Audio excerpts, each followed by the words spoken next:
Hello दोस्तों, स्वागत है आप सबका कोटल एकेडमी मिशन यूपीएससी की ओर से। मैं हूं अमित। अभी आपने हाल में देखा होगा कि संसदीय विशेष अधिकार का जो मुद्दा है बहुत न्यूज में चल रहा है। कल परसों ही शशि थरूर ने लिखा है लोकसभा अध्यक्ष को कि कार्ति चिदम्बरम जो है, पी चिदम्बरम के बेटे, उनको उनके विशेष अधिकारों का हनन हुआ है। दूसरा, कुछ टाइम पहले आपने एक न्यूज़ सुनी होगी कि महाराष्ट्र में एक सांसद थी और उनके पति जो एमएलए हैं, उन दोनों का मन हुआ हनुमान चालीसा पढ़ने का मातोश्री के सामने, जो वहाँ के सीएम का निजी निवास है। तो उनको गिरफ्तार कर लिया गया था। तो उनका भी मुद्दा आया, जो हमारी समिति है विशेष अधिकार समिति, उनके पास। तो उन्होंने महाराष्ट्र के जो मुख्य सचिव हैं और वहाँ के जो उच्चाधिकारी हैं उनको तलब किया कि भाई हमारे सामने पेश हो। क्यों? क्योंकि उनके अधिकारों का हनन हुआ है। क्योंकि वो जो सांसद थी, कोई रानी थी, उन्होंने ये बोला था, नवनीत राणे उनका नाम है, उन्होंने बोला कि मुझे जेल में रखा गया और मेरे अधिकारों का हनन हुआ, मेरे साथ बदतमीजी की गई, ये किया गया, वो किया गया। तो इस आधार पर उनको बुलाया गया है। तो हम समझते हैं कि क्या होते हैं विशेष अधिकार, कितने प्रकार के होते हैं, कैसे काम करते हैं और क्यों फाइनली जो सांसद विधायक होते हैं उनको गिरफ्तार करना मुश्किल हो जाता है सिविल मामलों में। चलिए तो शुरू करते हैं पहले से कि आखिर होते क्या हैं संसदीय विशेष अधिकार, क्या है। तो कुछ उन्मुक्तियां, पहली बात तो दो शब्द हैं इसमें, एक है संसदीय, दूसरा है विशेष अधिकार। संसदीय का मतलब संसद से संबंधित होगा। विशेष अधिकार आप जानते हो, कुछ विशिष्ट अधिकार रहते हैं जो सामान्य लोगों को प्राप्त नहीं है और इन लोगों को और कुछ संस्थाओं को प्राप्त हैं। तो क्या है ये? कुछ विशिष्ट अधिकार हैं। एकदम वैसे हालात रहते हैं विशिष्ट अधिकारों के, जो लोग आईएएस, पीएससी और बाकी एग्जाम की तैयारी करते हैं और घर से बाहर रह रहे हैं, जब वो महीने भर 6 महीने बाद घर वापस जाते हैं तो मम्मी एकदम भावुक रहती हैं, क्या बनाऊं तेरे लिए, बता क्या खाएगा। तो उनका विशिष्ट अधिकार रहता है क्या खाएगा। घर में और किसी से नहीं पूछा जाता है, बाकी भाई देख रहे हैं हमारी बारी कब आएगी, बोले तुम बाहर जाओगे तब आएगी, अभी केवल इसकी बारी है, ये जो बताएगा वो बनेगा। तो आपका विशिष्ट अधिकार है उस दिन आपका क्या खाने का मन है। आपने कहा आज तो कोफ्ते बने हो, मलाई कोफ्ते, तो उस दिन मलाई कोफ्ते ही बनेंगे। दूसरा, कुछ रियायत दी गई रहती हैं, उन रियायतों को ही लिखा गया है उन्मुक्तियां। तो क्या है फाइनली संसदीय विशेष अधिकार? कुछ रियायत, कुछ छूट हैं और कुछ विशिष्ट अधिकार हैं। रियायत का मतलब, जैसे मानो आप चाय पी रहे हो और अब मैंने बोला ना घर से काफ़ी टाइम से बाहर थे और पहुंचे हो और दुर्भाग्य से आपसे जो चाय का कप वो फूट जाता है, तो आपको कोई डांटेगा नहीं, रियायत है। लेकिन वो लड़का जो घर पे ही पड़ा हुआ है, कुछ काम भी नहीं कर रहा है, अगर वो कप फोड़ देगा तो उसके तो क्या हालात होंगे। तो समझो, तो तुमको रियायत दी गई है उस मामले में कि भाई तुम कप फोड़ सकते हो। ऐसे ही यहाँ सांसदों को और कुछ संस्थाओं को भी रियायत दी गई है। तो अभी ये क्लियर हो गया कि संसदीय विशेष अधिकार आखिर होता क्या है। अब बात करते हैं कि किस किस को ये जो संसदीय अधिकार हैं ये प्राप्त हैं, कौन कौन है जो इनका उपयोग कर सकता है। संसद के दोनों सदन सबसे पहले हैं। दोनों सदन, आपको पता होगा संसद के 2 सदन होते हैं, एक होता है लोकसभा, दूसरा होता है राज्यसभा। तो लोकसभा और राज्यसभा को भी प्राप्त होते हैं।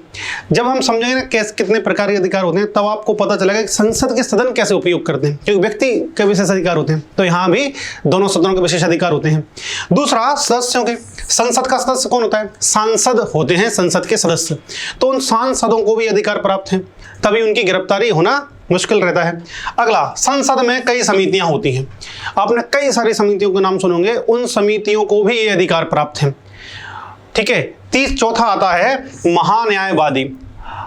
महान्यायवादी जो है, जो पद है, उसको ये व्यवस्था की गई है कि वो समिति में, किसी भी संसद की समिति में भाग ले सकता है, किसी भी सदन में बोल सकता है, इसलिए उससे भी ये विशेष अधिकार प्राप्त हैं।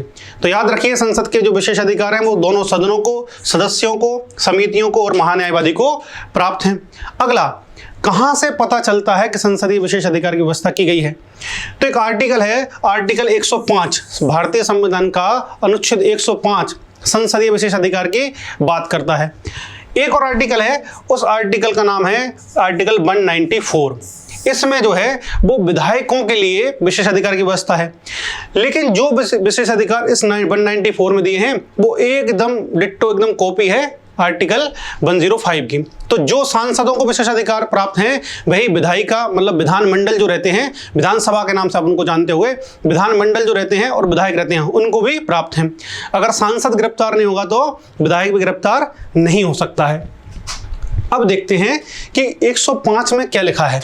जो अनुच्छेद 105 है उसमें क्या कहा गया है, कौन कौन से विशेष अधिकारों का वर्णन किया गया है। पहली बात, अभिव्यक्ति की स्वतंत्रता। अभिव्यक्ति की स्वतंत्रता का मतलब है कि जो संसद के सदस्य हैं या विधायिका के जो सदस्य हैं, विधानसभा के जो विधायक और सांसद रहते हैं, वो संसद में कुछ भी बोले, आप कह नहीं सकते कोर्ट में जाके कि इन्होंने ये बोला है और आप इन पर कार्रवाई करो। कोर्ट का कोई अधिकार नहीं था, संसद में बैठ के वो कुछ भी बोल सकते हैं। आपको पता है, खूब गप्पे लड़ाते हैं, कभी कोई कुछ बोलता है, कभी कोई कुछ बोलता है, कोई कविताएं सुना रहा होता है। तो ये है उनकी अभिव्यक्ति की स्वतंत्रता। सांसद जो भी चाहें अपने पक्ष में, मतलब जनता के पक्ष में कोई भी बात रख सकते हैं, और होना भी चाहिए अधिकार। क्योंकि पता चला कि कोई विपक्ष का सांसद है और सरकार ने उसको धमका दिया है कि तुम अपने जनता के बारे में नहीं बोलोगे, तुम्हारी जनता के पास पानी नहीं मिल रहा। पड़ोसी जो सांसद है वो सरकार का सांसद है, मतलब सरकार जिस पार्टी उस पार्टी का सांसद है, तो वहाँ जल की बड़ी व्यवस्था कर दी, पानी भी पीने को मिल रहा है, सड़क भी बढ़िया बना दी। जो विपक्ष की पार्टी है उसको ऐसा व्यवस्था नहीं की गई है और वो ये बात संसद में रखे, तो थोड़ा दिक्कत होगी ना सरकार को। सरकार का ये अच्छा ये बात मत बताओ, हमने जो किया केवल वो बताओ। तो उसकी अभिव्यक्ति की स्वतंत्रता होना चाहिए कि अपने जिनका प्रतिनिधि है सांसद, जिस क्षेत्र का प्रतिनिधि है, उनकी बात रख सके। दूसरा पॉइंट है कार्यवाही के प्रकाशन का अधिकार। 2 पॉइंट हैं अनुच्छेद 105 में।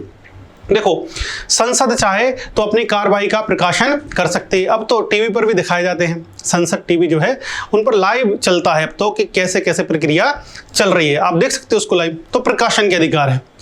एक और जो थर्ड पॉइंट है वो बड़ा अच्छा पॉइंट है। वो अच्छा पॉइंट इसलिए है कि उसने पिटारा खोल दिया है भानुमति का। क्यों? क्योंकि उसमें एक बात बोली है कि 26 जनवरी 1950 तक, देखो घोषित रूप से तो 2 अधिकार किए हैं 105 में, लेकिन तीसरा पॉइंट ऐसा है कि उन्हें बहुत सारे अधिकार मिल गए हैं। क्या लिखा है तीसरे पॉइंट में? तीसरे पॉइंट में लिखा है कि ब्रिटिश हाउस ऑफ कॉमन्स, जो ब्रिटेन की संसद है उसके 2 भाग होते हैं, उसके भी 2 सदन हैं, हाउस ऑफ लॉर्ड्स और हाउस ऑफ कॉमन्स। तो उनके जो हाउस ऑफ कॉमन्स है, उस हाउस ऑफ कॉमन्स को जो विशेष अधिकार मिल रहे थे संविधान लागू होने की तिथि पर, मतलब 26 जनवरी 1950 तक, वही अधिकार मिलेंगे भारतीय सांसदों को भी। अब आप समझो क्या गेम हो गया है बढ़िया सा। कहने का मतलब है कि जो ब्रिटेन के सांसद हैं उनको जो अधिकार मिल रहे हैं, जो विशेष अधिकार मिल रहे हैं, वही विशेष अधिकार मिलेंगे भारत के सांसदों को भी। ठीक है, फिर इस बात में थोड़ा संशोधन किया गया, बोला बात गलत है। तो 44वां संशोधन किया गया और 44वें संशोधन में लिखा गया कि 44वें संशोधन की तिथि तक जो अधिकार मिल रहे थे वही अधिकार मिलते रहेंगे भारतीय सांसदों को। मजेदारी वाली बात है, कोई संशोधन नहीं हुआ है। कहने का मतलब उन्होंने इतनी सी बस एक बात बदल दी है कि जब 44वां संशोधन संपूर्ण हुआ था उस तिथि को जो अधिकार मिल रहे हैं वही अधिकार मिलते रहेंगे। और वो कौन से अधिकार थे? उस तिथि को वही अधिकार मिल रहे थे जो 26 जनवरी 1950 तक प्राप्त थे। अब बस डेट बदल दी है। डेट क्या कर दी है? 44वां संविधान संशोधन 1978 की डेट हो गई है। अब मतलब कुछ अधिकार बदल गए हों तो वो मिले हमको। तो कोई संशोधन नहीं हुआ था, बस ये था कि संशोधन हुआ था लेकिन उसका कोई परिवर्तन नहीं आया। अधिकार वही मिल रहे हैं अभी भी जो ब्रिटिश हाउस ऑफ कॉमन्स को हैं। अब आप सोचो कि जो ब्रिटिश हाउस ऑफ कॉमन्स को अधिकार मिल रहे हैं, अगर हम उनको समझ लेंगे तो भारतीय सांसदों के अधिकार भी समझ लेंगे। तो देखते हैं एक एक करके कि ब्रिटिश हाउस ऑफ कॉमन्स को कौन कौन से अधिकार प्राप्त हैं या भारतीय सांसदों ने उनके कौन कौन से अधिकारों को प्राप्त कर रहे हैं। ये जो अधिकार हैं इनको 2 भागों में बांटा गया है। पहला है सामूहिक विशेष अधिकार और दूसरा है व्यक्तिगत विशेष अधिकार। जो संसदीय विशेष अधिकार हैं उनको 2 भागों में बांट दिए गए। सामूहिक जो विशेष अधिकार हैं उनका उपयोग करते हैं सदन, और व्यक्तिगत जो विशेष अधिकार हैं उनका उपयोग करते हैं व्यक्ति। जैसे मैंने शुरुआत में बताया था कि कार्ति चिदम्बरम ने ये बात लिखी है जो हमारे लोकसभा के अध्यक्ष हैं उनको, कि मेरे विशेष अधिकारों का हनन हो रहा है। या जो नवनीत राणे हैं उन्होंने भी कहा है मेरे विशेष अधिकारों का हनन हो रहा है। तो उन्होंने व्यक्तिगत विशेष अधिकार की बात की है। और सदन जिन अधिकारों की बात करता है, सदन को प्राप्त है लोकसभा राज्यसभा को, उनको बोलते हैं सामूहिक विशेष अधिकार। अब इनको भी हम देख लेते हैं एक एक करके कि सामूहिक में कौन कौन से शामिल हैं और व्यक्तिगत में कौन कौन से शामिल हैं। एक तो वहीं लिखा था जो आर्टिकल 105 में लिखा था, वो था कार्यवाही संचालन का अधिकार। तो वो यही है, वो सामूहिक अधिकार है। क्योंकि देखो संसद को कार्यवाही संचालन का पूरा अधिकार होना चाहिए। पता चला कि कोई भी आ रहा है संसद की कार्रवाई चलने नहीं दे रहा है, रोक देता है, कहो कार्रवाई रोको, क्यों भाई, क्यों नहीं रोको? क्योंकि मेरा मन है कि मैं यहाँ अपना घर बनाऊं संसद में, इसलिए आप कार्रवाई रोको। तो गड़बड़ हो जाएगी इससे मामला तो, और संसद की कार्रवाई नहीं चलेगी तो फाइनली देश को नुकसान है। तो संसद को ये अधिकार तो होना चाहिए कि उसको उसकी कार्रवाई चलाने का अधिकार हो, ताकि संसद की स्वतंत्रता बनी रहे और संसद जो है स्वायत्त रहे, ऑटोनोमस रहे।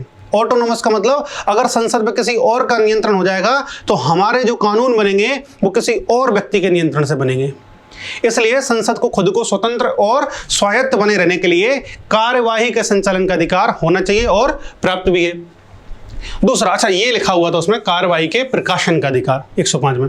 कार्यवाही का प्रकाशन मैंने आपको बोला है, संसद क्या करती है, जो सच्ची घटनाएं हैं, जो भी लोकसभा या राज्यसभा में जो घटनाएं हो रही हैं, आप उसको लिख सकते हो, लेकिन झूठ नहीं लिख सकते, गप नहीं मार सकते, अखबार में या न्यूज चैनल पर नहीं दिखा सकते, कोई भी झूठी खबर नहीं दिखा सकते। अगर आपने झूठी खबर दिखाई तो संसद की अवमानना होगी, कहेंगे आपने संसद की इंसल्ट की है, संसद का कंटेम्प्ट किया है और आपको सजा भी मिल सकती है। तो याद रखना, कार्रवाई के प्रकाशन का भी अधिकार है संसद को। संसद अगर मना कर दे कि नहीं, आप ये खबर जो गलत खबर है, वैसे जरूरत ही नहीं है उसको मना करने की, इसमें लिखा है गलत खबर नहीं छापी जा सकती, लेकिन सही खबर आप छाप सकते हो, आपको कोई परेशानी नहीं होगी। तीसरा, गुप्त सदन घोषित करने का अधिकार। देखो, जो संसद रहती है ना, उसमें एक दर्शक दीर्घा बनी रहती है, ऑडियंस। जो आप क्रिकेट देखा होगा, क्रिकेट के मैच के चारों तरफ कुर्सियां लगी रहती हैं, वहाँ बैठ के आप, जो ग्राउंड रहता है वहाँ बैठ के आप बढ़िया मैच देख रहे होते हो। ऐसे ही संसद में भी बालकनी बनी हुई है, बालकनी में बैठो और देखो सांसद कैसे कार्रवाई करते हैं, कैसे बातें कर रहे हैं। आप प्रधानमंत्री को भी देख सकते हो, सामने से जो प्रधानमंत्री जी हैं कि वो कैसे बोल रहे हैं, आप लाइव जाकर सुन सकते हो। लेकिन कोई ऐसा सेंसिटिव मुद्दा आ गया जिसके बारे में जरूरत पड़ रही है कि उसको पब्लिक के बारे में नहीं बताया जाना चाहिए, तो संसद क्या कर सकती है, जो लोकसभा या राज्यसभा है वो कह सकती है कि ये सदन जो है वो गुप्त सदन होगा। अगर वो सदन गुप्त सदन हो गया तो उसमें आप प्रकाशन नहीं कर सकते हो उसकी कार्रवाइयों का, बस इतना याद रखना है। कौन सा सेंसिटिव मुद्दा, मान लो कोई मुद्दा है अंतर्राष्ट्रीय रिलेशन जिससे प्रभावित हो रहे हैं, या आतंकवाद से कोई ऐसा संबंधित मुद्दा है जिसको जनता को अभी नहीं बताया जाना चाहिए, तो उसके बारे में सदन को गुप्त अपनी बैठक आयोजित करने का भी अधिकार रहेगा। वो घोषित कर देंगे भाई ये गुप्त सदन है, सारे दर्शकों को बाहर कर देंगे और न्यूज चैनल भी उसको नहीं छाप पाएंगे। अगला है न्यायालय द्वारा जांच का निषेध। कहने का मतलब है कि न्यायालय संसद में जो चल रहा है उसका जांच नहीं कर सकता। जैसे मैं अभी बता ही रहा था, अभिव्यक्ति की स्वतंत्रता है, आप जाओ न्यायालय से कहोगे वो देखो संसद में काम गलत चल रहा है, नहीं, वो अपने हिसाब से निपट लेंगे, क्योंकि नहीं तो न्यायालय का कब्जा किस पे हो जाएगा, विधायिका पे हो जाएगा। आपने पढ़ा ही होगा कि शक्ति के पृथक्करण का सिद्धांत लागू है। न्यायपालिका, कार्यपालिका और विधायिका तीनों अपने अपने कार्य करने के लिए स्वतंत्र हैं। जो संसदीय जो शक्ति का पृथक्करण है भारत में इस प्रकार से लागू होता है कि ये रही न्यायपालिका, ये रही विधायिका और ये रही कार्यपालिका। क्योंकि कार्यपालिका का मतलब जो सरकार रहती है, जो मंत्रिपरिषद रहती है, वो फाइनली किससे बन रही है, वो विधायिका के सदस्यों से ही मिलकर बनती है। ये रही विधायिका, ये रही कार्यपालिका और ये रही न्यायपालिका। और न्यायपालिका पूरी तरह स्वतंत्र रहती है, किससे, ना तो वहां कोई विधायक की नियुक्ति होती है और ना ही किसी मंत्री की। तो याद रखिएगा, इस तरीके से शक्ति का पृथक्करण भारत में काम करता है। तो न्यायालय के जांच के आदेश नहीं जारी कर सकता न्यायालय कोई जांच। संसद की कार्रवाई के लिए, दोनों सदनों में जो चल रहा है उसकी कार्रवाई के लिए कोई भी आदेश नहीं पारित कर सकता है। अगला, अवमानना के लिए दंड का अधिकार। कुछ समय पहले आपने न्यूज सुनी होगी, 1-2 साल पहले की न्यूज है कि 2 पत्रकार थे, कर्नाटक विधानसभा ने उनको सजा दे दी थी। क्यों? क्योंकि कर्नाटक विधानसभा को ये लग रहा था कि वो जो पत्रकार हैं उन लोगों ने कर्नाटक विधानसभा की अवमानना की है, उनकी इंसल्ट की है, उनके बारे में गलत न्यूज छापी है। तो ध्यान रखना, आप अगर संसद के खिलाफ कुछ बोल रहे हो तो संसद खुद न्यायालय के रूप में काम करती है, वो खुद ही दंड दे सकती है, उसको न्यायपालिका कोर्ट में जाने की जरूरत नहीं पड़ती है। ध्यान रखना है वाली बात।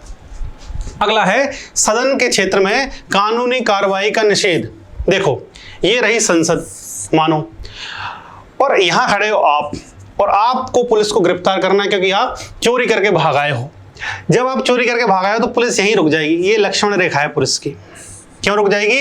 क्योंकि सदन का जो परिसर है, संसद का जो परिसर है, उसमें कोई भी गिरफ्तार नहीं हो सकता जब तक कि वहां का पदासीन अधिकारी कोई भी पदासीन अधिकारी हो, जब तक कि पदासीन अधिकारी से वो अनुमति प्राप्त नहीं कर ले।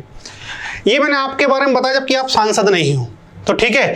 तो कौन कौन पे लागू होता है नियम? बाहरी व्यक्ति आप पर और सदस्य जो सांसद हैं उन पर।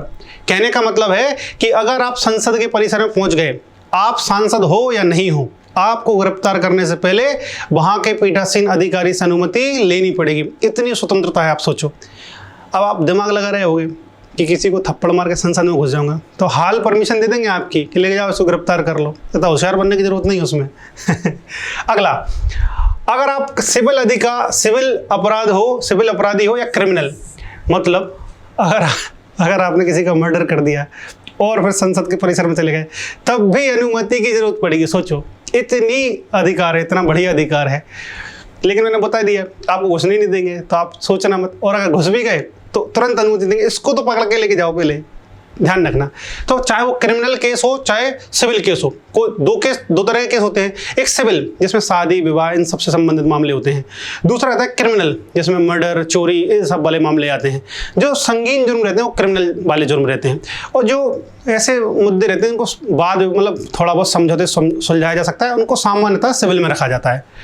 तो ये वाले जो मुद्दे हैं दोनों पर लागू होता है, आप चाहे सिविल अपराधी हो चाहे क्रिमिनल हो, बाहरी व्यक्ति हो या फिर संसद के सदस्य हो, सांसद हो। आपको अगर गिरफ्तार करना है तो पहले वहां के पीठासीन अधिकारी से अनुमति लेनी पड़ेगी। ये रहे हमारे सामूहिक अधिकार जो सदन उपयोग करता है। अब आप समझे सदन कैसे उपयोग करता है, ठीक है। अब देखते हैं कौन कौन से व्यक्तिगत अधिकार प्राप्त हैं हमारे सांसदों को। पहला अधिकार है गिरफ्तारी से निषेध का अधिकार। जो बात चल रही है कि आप गिरफ्तार नहीं करोगे, लेकिन अगर ये गिरफ्तार नहीं करना है तो इसके लिए दो शर्त हैं। पहला, केवल सिविल मामलों में गिरफ्तारी नहीं होगी, केवल सिविल मामलों में गिरफ्तारी नहीं होगी। क्रिमिनल मामलों में बिल्कुल हो सकती है, क्रिमिनल मामलों में गिरफ्तारी हो सकती है। क्रिमिनल मामलों में धूमधाम से होगी। अगर किसी सांसद ने कोई मर्डर कर दिया है या किसी सांसद ने कोई चोरी कर ली है, कोई बैंक लूट लिया, तो गिरफ्तारी खूब धूमधाम से होगी। दूसरा, पीडीए प्रिवेंशन डिटेंशन एक्ट के अंतर्गत, इसके अंतर्गत भी गिरफ्तारी हो सकती है, क्योंकि मैं बोला हूं केवल सिविल मामलों में गिरफ्तारी नहीं होगी। एक और बात यह है कि जो गिरफ्तारी नहीं होगी वो सदन प्रारंभ होने के 40 दिन पहले और सदन समाप्त होने के 40 दिन बाद तक नहीं हो सकेगी। मानो सदन प्रारंभ हुआ जनवरी में, कितना को? 1 जनवरी को, तो इससे 40 दिन पहले, 1 जनवरी से 40 दिन पहले और 1 जनवरी के 40 दिन बाद, मतलब और सदन 1 जनवरी से चला 1 मार्च तक, क्योंकि एक ही दिन तो चलता नहीं है। 1 जनवरी से 1 मार्च तक सदन चला, तो 1 जनवरी से 40 दिन पहले तक और 1 मार्च के 40 दिन बाद तक आपकी गिरफ्तारी, आप मतलब सांसदों की गिरफ्तारी नहीं हो सकेगी। तो आपको 2 पॉइंट पता चल गया है। पहला, सिविल मामलों में केवल गिरफ्तारी नहीं हो सकती है। दूसरा, सदन के सत्र का प्रारंभ होने से 40 दिन पहले और सदन के सत्र को समाप्त होने के 40 दिन बाद तक कोई गिरफ्तारी नहीं हो सकती है।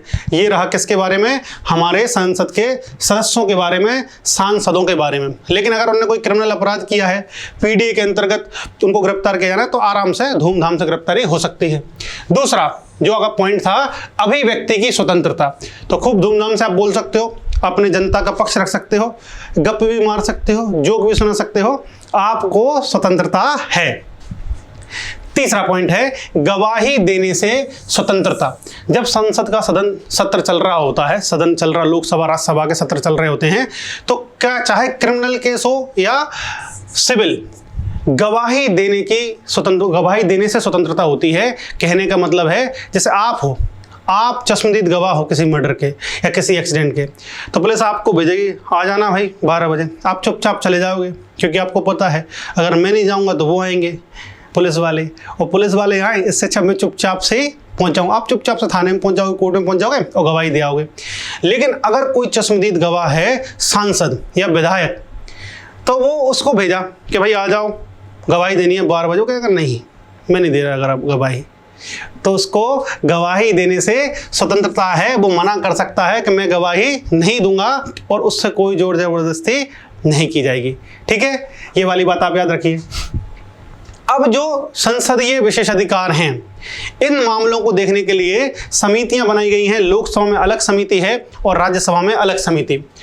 लोकसभा की समिति जो है उसमें शामिल होते हैं 15 सदस्य और इन 15 सदस्यों को लोकसभा के स्पीकर मनोनीत करते हैं। ध्यान रखना, कौन मनोनीत करता है? लोकसभा के स्पीकर के द्वारा मनोनीत होती है। वहीं राज्यसभा में 10 सदस्य शामिल होते हैं और इन 10 सदस्यों को शामिल करने का कार्य राज्यसभा के सभापति करते हैं। तो याद रखना कि लोकसभा के लिए अलग विशेषाधिकार समिति है और राज्यसभा के लिए अलग। देखो, अगर किसी के विषय, एक बार तो राहुल गांधी पर आरोप लगा था कि उन्होंने संसदीय विशेषाधिकार का हनन किया है। तो अगर किसी ने संसदीय विशेषाधिकार का हनन किया है तो क्या प्रक्रिया रहेगी? सदस्य कहेंगे सांसद, लोकसभा के जो स्पीकर हैं या राज्यसभा के सभापति हैं, कि भाई हमारे अधिकारों का हनन हुआ है। तो लोकसभा का स्पीकर और राज्यसभा के सभापति को इतना अधिकार है कि वो डिसाइड कर सकते हैं कि अपने स्तर पर ही, हाँ काय का हनन हुआ है, हाँ ठीक है, उसने कुछ कह दिया तो हनन मानोगे, कुछ भी ऐसा बोलने का मतलब वो रिजेक्ट कर सकते हैं उस प्रस्ताव को। दूसरा, वो कह सकते हैं हाँ हनन हुआ है, आप इस पर कार्रवाई की जाएगी। एक तरीका ये है। दूसरा तरीका है कि वो इन समितियों के पास, अगर लोकसभा के स्पीकर के पास आए तो लोकसभा की जो विशेषाधिकार समिति है उसके पास, और राज्यसभा की विशेष अधिकार समिति है उसके पास इस मामले को पहुंचाएंगे और कहेंगे इस मामले को पहुंचा के कि आप जांच करो और पता लगाओ कि वास्तव में विशेषाधिकार का हनन हुआ है कि नहीं। नवनीत राणे के मामले में ये हुआ है, जो विशेषाधिकार समिति हैं उन्हीं ने महाराष्ट्र के उच्च अधिकारी, जो सबसे बड़े अधिकारी होते हैं, उनको तलब किया कि भाई आओ बात करो हमसे, हम कुछ पूछेंगे, आप हमको जवाब दो। तो इतना पावरफुल होते हैं यहाँ के स्पीकर और सभापति और संसदीय विशेषाधिकार समिति। तो आप एकदम क्लियर होगा कि क्यों गिरफ्तार नहीं होते हैं, क्या होते हैं संसदीय विशेषाधिकार। आपको अगर वीडियो पसंद आया है तब इसको लाइक करिए, शेयर करिए। ठीक है, चलिए मिलते हैं फिर किसी और टॉपिक के साथ।